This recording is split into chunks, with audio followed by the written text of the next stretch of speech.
मैं Jafar Indian channel के लिए तरंग बहुत गाज़ियाबाद से। और आप लोगों ने जो भी हमारे व्यूअर्स हैं और यूट्यूब चैनल के सब्सक्राइबर हैं, आपने हमारे यूट्यूब चैनल और फेसबुक जो हमारे प्रोफाइल हैं या व्हाट्सएप पर काफ़ी मैसेज देखे होंगे कि और सुना होगा, डायरेक्ट इनडायरेक्टली आपने सुना होगा कि महाराष्ट्र के कोई ऑफिसर हैं जो जॉब से ज़्यादा सामाजिक कार्यों में गतिविधियों में पार्टिसिपेट करते हैं। मतलब एक ऐसे शख्स हैं हमारे जो महाराष्ट्र के हैं, आपने सुना होगा जिनके बारे में, ये जो अपने काम के साथ साथ वो पूरी जिम्मेदारी से अपना कैरियर जो है उसे एक बहुत अच्छे मुकाम पे लेके गए हैं। वो अपनी ड्यूटी जो है वो पूरी जिम्मेदारी से निभाते हैं। लेकिन इसके साथ साथ बाबा साहब ने जो एक बात कही थी कि मैं चाहता हूँ, मैं एक ऐसा समाज देखना चाहता हूँ, एक ऐसा पढ़ा लिखा समुदाय देखना चाहता हूँ जो समाज में भी अपनी ड्यूटियों को समझे और जिम्मेदारी निभाए, दूसरे लोगों को भी अपने जैसा ऑफिसर बनाने में, अपने जैसा जागरूक करने में मदद करें। तो ऐसे ही एक ऑफिसर आज हमारे साथ हैं, गाज़ियाबाद आए हुए हैं और हमें ये मौका मिला, ये गोल्डन चांस मिला कि उन्हें हम होस्ट करें, उन्हें अपने यहाँ पे इनवाइट करें।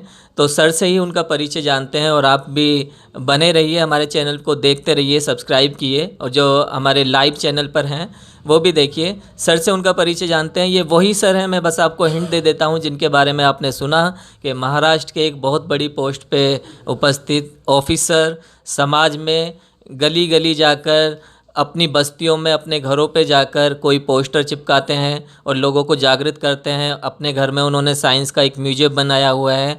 तो मैं जानना चाहूँगा सर, जय भीम, आपका गाज़ियाबाद में स्वागत है, अपने बारे में कुछ बताइए। हाँ जी, मेरा नाम अरविंद सोनटक्के है, मैं नागपुर से हूँ और बाबा साहब और बुद्ध और विज्ञान के मिशन का काम करता हूँ। सबसे पहली जो जिम्मेदारी है वह यह है कि जो बाबा साहब ने दिया अधूरे काम थे उसमें से बौद्ध धर्म का प्रचार हो। बाबा साहब ने दवाई दी थी 22 प्रतिज्ञा नाम की, वह दवाई पेशेंट के पास जाए। फिर उन्होंने कहा कि भाई बुद्ध धर्म से जो बातें हैं वह पहुंचनी चाहिए। तो इस प्रकार की हम काम कर रहे हैं, लेकिन उसका मुख्य नाम है 22 प्रतिज्ञा अभियान, विज्ञान व सत्य का दर्शन देने का अभियान। तो 22 प्रतिज्ञा अभियान के माध्यम से तरंग भाई बौद्ध और डॉक्टर धनंजय कुलकर्णी जी, इनसे हमारे डॉक्टर धनंजय कुमार जो दिल्ली से, इन साथियों से यहाँ मुलाकात हो गई तो मुझे बड़ी खुशी हो गई। Thank you sir, thank you very much for coming here. दोस्तों, आपको जैसे पता लगा, सर अरविंद सोनटक्के IRS हैं और गुजरात में इनकी पोस्टिंग है इन दिनों। और यही वो सर हैं जिनके बारे में आपने हमारी पोस्ट में देखा होगा और एक पेज चलता है IRS अरविंद सोनटक्के। यही वो शख्सियत हैं जो आज हमारे बीच में उपस्थित हैं। सर, मैं जानना चाहूँगा, जैसा अभी आपने बताया कि बौद्ध धम्म और 22 प्रतिज्ञा अभियान, बाबा साहब ने जो हमें धम्म के साथ साथ, मतलब पहले बौद्ध धम्म दिया, उसके बाद में 22 प्रतिज्ञाएँ दी। तो पहले तो यही क्वेश्चन उभरता है कि बौद्ध धम्म जो अपने आप में एक बहुत बड़ी चीज़ है, उसे देने के बाद में बाबा साहब को क्या ज़रूरत पड़ी थी कि 22 प्रतिज्ञाएँ दें? देखिए, मैं उस धर्म का नाम नहीं लूँगा जिसमें जाति है, नाम नहीं लेना है मुझे, लेकिन उसका नाम मैंने रखा जाति रोग वाला धर्म। अब जाति रोग वाला धर्म से मुक्त होकर मानवतावादी धर्म में जब आपका प्रवेश होगा तो जाति रोग से जितने रोग है वो सभी रोग को दूर करने के लिए, कि रोग तो साथ में आ जाते, जैसे आदमी घर में एंट्री हो गई तो रोग भी लेकर एंटर होगा। तो उस रोग वाला जो धर्म था उसके रोग न लेकर आए और यहाँ को धम्म को खराब न करे, इसलिए डॉक्टर बाबा साहब अम्बेडकर ने 22 प्रतिज्ञा नाम की दवाई दी। एंटीबायोटिक है कि जाति रोग वाले धर्म में जितने रोग लगे थे उसका कोई वैक्सीन और एंटीबायोटिक है तो 22 प्रतिज्ञा है। और अभी ये 22 प्रतिज्ञा अगर हम और आप सभी को देंगे तो निश्चित ही फायदा होगा। और मैं एक ऐड करूँगा कि मेरी शादी 91 में हो गई, शादी की पत्रिका पर 22 प्रतिज्ञा छाप दी। अब जैसे ही छापी तो बेचारे जो लड़की वाले थे वो बड़े दुखी हो गए, इतने दुखी हो गए कि भाई अगर ये आदमी शादी की पत्रिका पर 22 प्रतिज्ञा छापता है तो ट्रेलर इतना डेंजर है तो पिक्चर कितना खराब होगा। तो मेरा तो जैसे डॉक्टर साहब है और मेरा, हम दवाई देंगे, तो ये दवाई है डॉक्टर बाबा साहब अम्बेडकर की। और वह दवाई देने के लिए गुजरात में, दिल्ली में और महाराष्ट्र में बाबा साहब अम्बेडकर ने जाति रोग वाले धर्म से, और उस जाति रोग वाले धर्म में जितने अज्ञान है, जितना अविज्ञान है, जितना अंधविश्वास है, जितना शोषण है, उससे मुक्त करने के लिए 22 प्रतिज्ञा नाम की दवाई, जो बाबा साहब अम्बेडकर ने खुद एक एक प्रतिज्ञा बोलते थे और उनके पीछे 6 लाख लोग बोलते थे।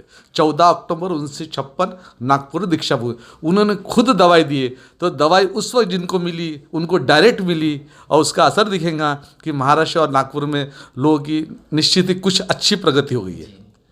जैसा आपने सुना, बहुत ही साधारण शब्दों में सर ने हमें बताया कि 22 प्रतिज्ञा जो हैं वो एंटीबायोटिक, मतलब हमारा जो बाबा साहब ने शिक्षाएं दी या जो मार्ग दिया, जो हमारा पुराना मार्ग हुआ करता था भारत का, जिसकी वजह से भारत विश्व गुरु कहलाता था, बुद्धिज़्म की शिक्षाएं, उनको कोई क्षति ना पहुंचाए या उनमें कोई मिलावट ना करे, उनकी सेफ गार्ड करने के लिए बाबा साहब हमें 22 प्रतिज्ञाएं देके गए कि जो भी कोई धम्म में प्रवेश करे वो प्योर रहे और धम्म के साथ में कोई भी गलत चीज़ें उसमें ना मिला दी जाएं, क्योंकि जो हमारा पड़ोसी धम्म है, जो सर ने बताया कि जैसे कि वो अंधविश्वासों का गढ़ है, यदि गलती से उसकी कुछ चीज़ें इधर आ जाती हैं तो बुद्ध को वो शुद्ध नहीं रहते, फिर बुद्ध विशुद्ध हो जाते।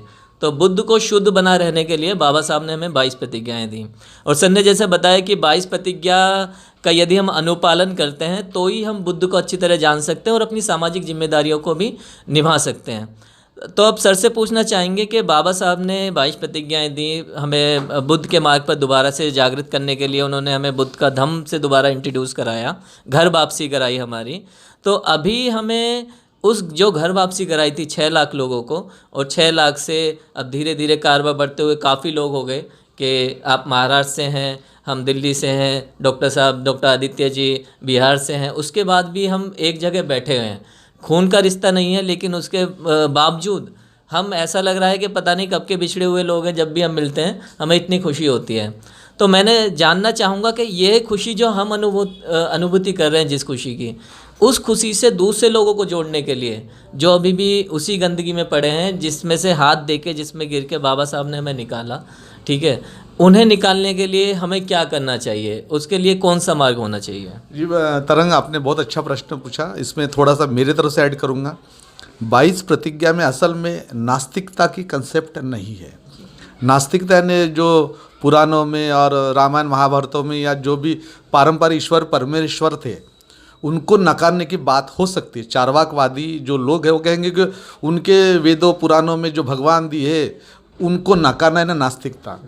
22 प्रतिज्ञा और बुद्ध धम्म में प्योर निरीश्वरवाद, यानी मेरे जीवन में घटने वाली घटना से लेकर और हम जो दृश्य रूप में किसी व्यक्ति का कीड़ा या झाड़ या पत्ती और कोई तारा या चंद्र या गैलेक्सी देखते हैं, जीवन की कोई भी घटना और किसी के निर्माण में किसी ईश्वर परमेश्वर का हाथ नहीं है।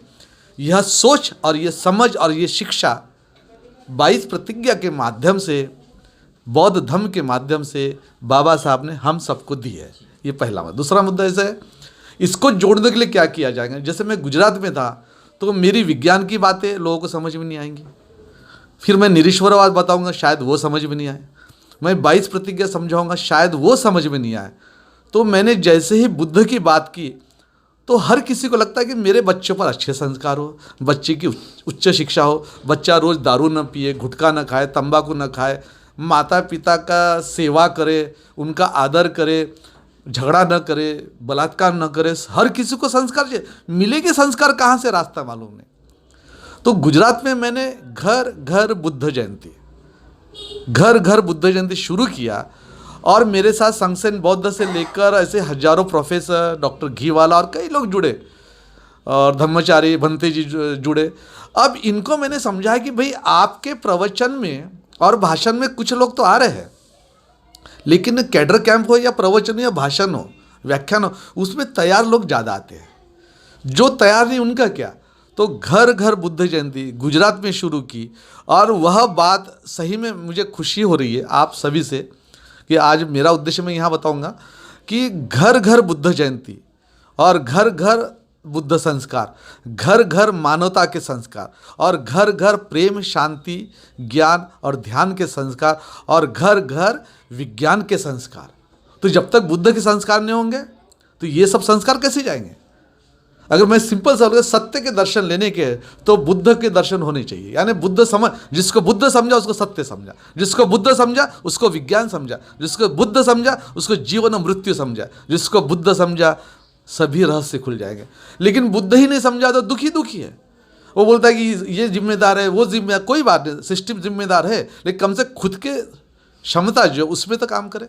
तो घर घर बुद्ध जयंती का प्रोग्राम मैंने किया। अगर पूरे भारत में यह किसी जाति और धर्म से संबंधित नहीं है कि बच्चा अगर गुंडा और बलात्कारी निकल जाए या कोई गुनाह हो जाए, क्राइम हो जाए, तो इसके लिए पुलिस स्टेशन बढ़ाएंगे या संस्कार अच्छे देंगे?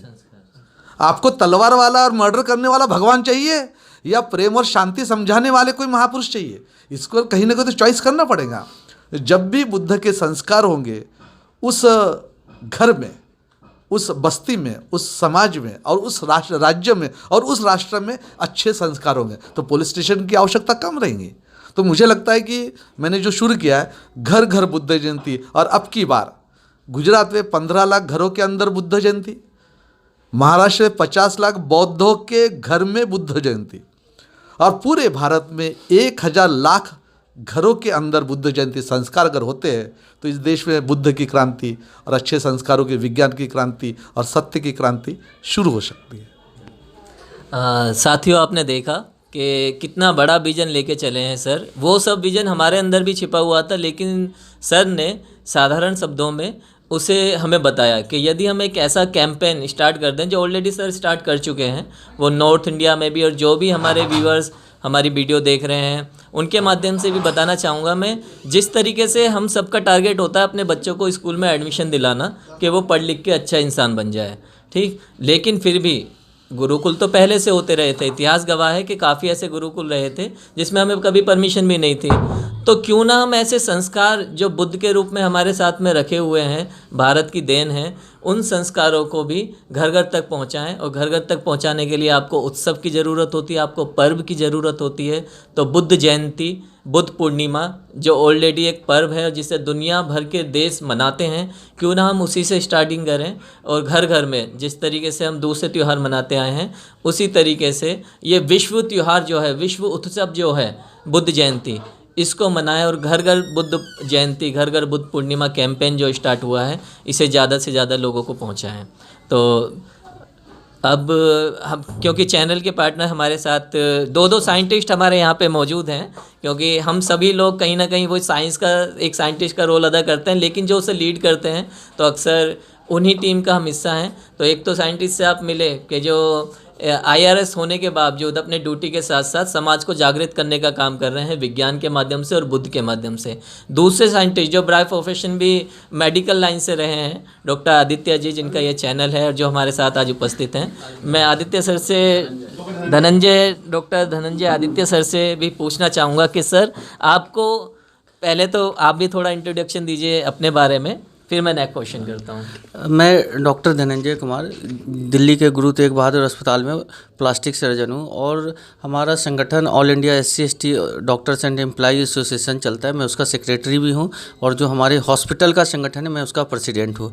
बाकी समाज सेवा में लगा हुआ हूँ, क्योंकि मुझे आज बोलने की आवश्यकता नहीं है। मुझे एक छोटी सी क्वेरी थी कि सर ने जो ये आपने कहा कि जो गुजरात, नॉर्थ इंडिया, महाराष्ट्र या पूरे देश में जो हम बुद्ध जयंती पे अच्छे संस्कार के लिए, तो ये हमारा अपना व्यक्तिगत विचार है।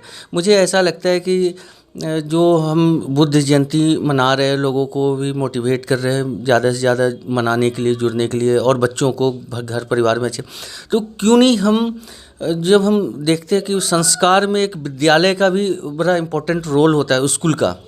आज हमारे बच्चे क्या, सबके बच्चे इस देश में, मुझे नहीं लगता कि कोई बुद्धिस्ट स्कूल हो, या एक आध दो हो सकता है हो, जो मेरी जानकारी में नहीं है, प्योर बुद्धिस्ट स्कूल, तो जैसे गुरुकुल टाइप का।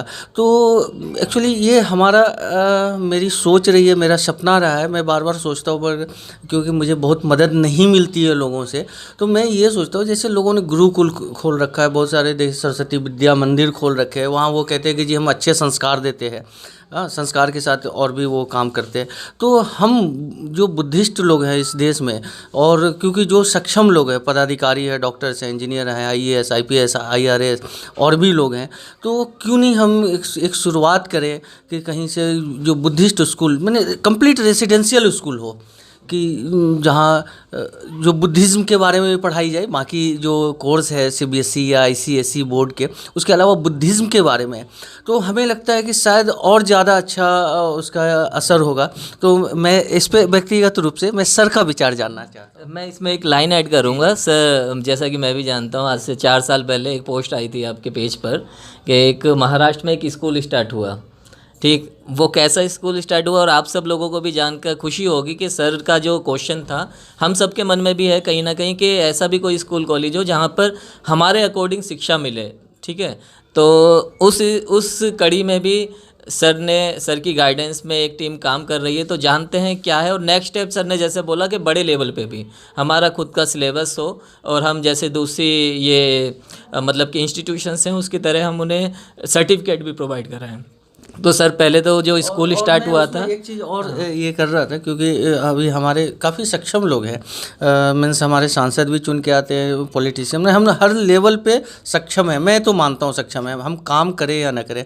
तो ये जो CBSE या ICSE बोर्ड की जो सिलेबस होती है उसमें बहुत सारे लोग हैं, गांधी से लेके बहुत, तो क्यों नहीं हम उसमें बुद्धिज़्म के बारे में उस सिलेबस में इन थोड़े चेंजेस करवाएं। मीन्स हमारे सक्षम लोग, हमारे कहने से तो कुछ नहीं हो रहा, बट हमारे जो सक्षम लोग संसद के अंदर बैठते हैं, सरकार में बैठते हैं, या ऑफिसर्स है, पॉलिसी बनाते हैं, सीनियर IAS ऑफिसर्स है, तो मैं क्योंकि सर का मार्गदर्शन चाहूँगा, मैं सर का विचार चाहूँगा, और जो मार्गदर्शन होगा शायद हम लोग उस पर आगे काम भी कर पाएंगे। तो मैं सर के इस पे विचार। प्लीज़। चलिए, मैं बड़ा अच्छा लगा, तरंग ने बहुत अच्छा पूछा। और महाराष्ट्र में है एक तो सुरेंद्र नगर के बौद्ध विद्यालयों का आप विजिट करना, जब भी आएंगे मुझे बताना, करीब 300 किलोमीटर हम मिलकर जाएंगे वहाँ। तो उसका नाम है बौद्ध करके है, बौद्ध विद्यालय। सबसे पहले जैसे मिला तो ऐसे चेक फाड़ा, तो मैं सबके सामने कहूँगा कि डॉक्टर धनंजय कुमार जिस दिन खोलेंगे तो मेरा 25,000 का चेक तैयार है। पहला पॉइंट, क्योंकि जब मुझे पुलगा से जब डोंगरे करके आए, तो डोंगरे सर मेरे पास आया, वो पूरा 2000 की बात है। वो ऐसे जैसे आप प्रश्न वैसे खूब पूछो, मतलब पूछो मत भाई कितने का चेक चाहिए ये बताओ। पहला 25,000 का चेक दिया, और जब भी वो बोलेंगे मेरा चेक तैयार रहेगा। तो आप ये विचार बिल्कुल मजबूत पकड़ना है, चाहे स्कूल हो या गुरुकुल हो, क्योंकि ये क्षणिक बात नहीं है, जल्दी वाली बात है, प्रोसेस की बात है और बहुत टाइम लगता है। तो मैं आपके इस विचारों से सहमत हूँ। और इस पर महाराष्ट्र में कई स्कूल शुरू है, और गुजरात में जिस दिन मुझे मालूम पड़ा कि ये बौद्ध करके बौद्ध विद्यालय चला रहा है, मैं रेगुलर उनके पास जाता हूँ और रेगुलर उनको मदद करता हूँ। तो आपसे मैं सहमत हूँ कि ऐसा गुरुकुल होना चाहिए या विद्यालय होना चाहिए जो बुद्ध के संस्कार हो। अब दूसरा पॉइंट जो है वो अलग है कि जो संसद सदस्य है या उनसे हम बात कर सकते हैं, तो उस पर मैं रिटायर होने के बाद आपको जवाब दूंगा। Thank you very much sir. और किसी का कोई क्वेश्चन हो, क्योंकि हमारे बीच में 2 एमिनेंट पर्सनैलिटी बैठी हुई हैं, और मैं बता दूं यहाँ पर हमारे बहुत सारे साथी हैं। एक बार चाहूँगा कि कैमरा घुमा दें आप, ठीक है। पूरा एक टिपिकल कैडर, जो शायद काशीराम जी की जयंती भी है आज, तो जैसी कैडर वो लिया करते थे उसी टाइप का एक अवेकनिंग कैडर यहाँ पे चल रहा है। तो मैं चाहूँगा कि सब लोग अपना परिचय देते रहें कैमरा पर एक बार फिर से। हाँ, सुशील गौतम, समाचार से। मैं अमित बोध, प्रगति अकेडमी। मेरा नाम फ्रेंडी है। जय भीम, नमो बुद्धाय सभी साथियों को। नमो बुद्धाय, जय भीम। मेरा नाम अमित कुमार है, मैं आज मलिन पार्टी प्रोडक्ट LLP से। जय भीम, मैं सीधे गौतम प्रतिवास से। जय भीम सभी को। मैं किशन पाल, भीम मिशन संघर्ष समिति दिल्ली मंडोली। गौतम, GT। हाँ सर, जय भीम, जय भारत, नमो बुद्धाय। मैं GTB hospital SCSC doctor and employer association का जॉइंट सेक्रेटरी, और सर के साथ लगा रहता हूँ मैं। और सभी सम्मानित साथियों को मेरा क्रांतिकारी जय भीम, नमो बुद्धाय। नाम धर्मेंद्र गौतम, और बोपरा डिफेंस कॉलोनी से रहता हूँ। सभी को जय भीम, नमो बुद्धाय और काशीराम जयंती की शुभकामनाएं। मेरा नाम जुगनू गौतम, गाजियाबाद से। चलिए, मैं सभी को मेरे तरफ से क्वेश्चन पूछता हूँ। अगर इसे क्लोज कर देता हूँ। ठीक है साथियों, जय भीम। और हमारे इसी टाइप से आप व्यूवर्स और सब्सक्राइबर बढ़ाइए और हमारे चैनल के साथ में बने रहिए। और नेक्स्ट मतलब सर अभी हमारे साथ हैं, हम कोशिश करेंगे शॉर्ट नोटिस पे एक और वीडियो, एक और इंटरव्यू उनका ले लिया जाए। तो आप हमारी नेक्स्ट वीडियो भी ध्यान से देखिएगा। और इस वीडियो को, क्योंकि ये वो वीडियो है जो बड़ी मुश्किल से ऐसी शख्सियत कभी टाइम दे पाती हैं, हमारे साथ में मिलने का मौका मिल पाता है उन्हें, तो ज़्यादा से ज़्यादा लोगों तक ये वीडियो पहुँचाइए और हमारे चैनल को सब्सक्राइब कीजिए। सभी की ओर से जय भीम, नमो बुद्धाय।